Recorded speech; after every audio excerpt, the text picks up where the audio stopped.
Joe, a lot of times when guys come off the DL, it takes them a little while to get going, but that doesn't seem to be the case with Hicks. How do you think he's been able to come back and contribute in such a big way? Well, you know, each guy's different. You know, I played in a time where guys didn't go on rehabs. They just came back and played, and sometimes they were hot. You know, I think he had 6 games down there, and he was able to get some at-bats. And, you know, obviously he's had some really big hits for us in the wins that we've had. But each guy's a little different. He had mentioned on the field that he feels like confidence might be the biggest difference for him in the batter's box. Do you see the same thing, or do you think it's more than that? No, I think that has a lot to do with it. I think it's consistent playing time. I think he probably understands the swing better, and I think he made some slight adjustments, you know, during the winter. But I think confidence plays a huge role. What happened with Sessa? You know, we think it's a right rhomboid back here, you know, not like the rotator or the labrum, more of a rhomboid issue. I think he's scheduled for an MRI in the morning. Yeah, I don't think it's too serious, but we got to check it out. Justin.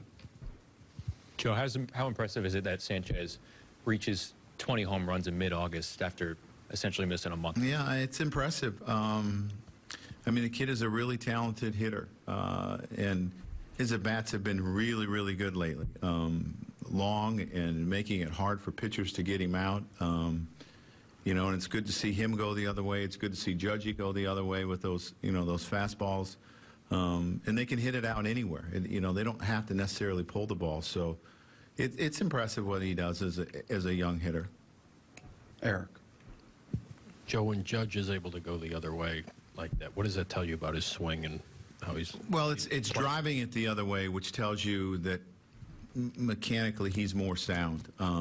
You know, when we looked at him, I mean, yeah, he's pulled some home runs, but we've seen a number of them in the right field and in center field, and he's made some adjustments and feels a little bit more comfortable in the box.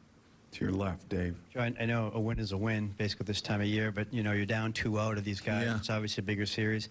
Is it a little more satisfying to do what you guys did tonight, given the set? Yeah, I mean, we need to win games. I mean, you know, we're chasing in our division. We need to win games. You know, you look up and Boston loses tonight, and basically we're right back to where we started when we started Friday. But, yeah, I mean, to come from behind is important. The contributions you get from Greeny tonight is extremely important, and Robbie giving us that 8th inning after he went, you know, somewhat of a multiple inning was really important. So, yeah, it is a big win. Ron. With Aaron, what do you see mechanically? Just better balance? Yeah, it's better balance. It's being on time. I mean, there's a lot of things that go on, especially with a guy that's 6'7". Who else? Fred, to your right. Yeah, Joe, just with Green, I mean, could you a little more on what he did tonight, what you saw? Yeah, I mean, I think he gave us 2 2/3, and obviously we won't have him the next couple of days, and I'll give him a couple of days off. But I mean, he's been able to be a multiple inning guy for us, which, you know, in today's world is really important. And you don't always see multiple inning guys that are strikeout guys. He has both, which is really important, especially a lot of times when you play at this ballpark. So I mean, his season so far up to this point has been extremely impressive.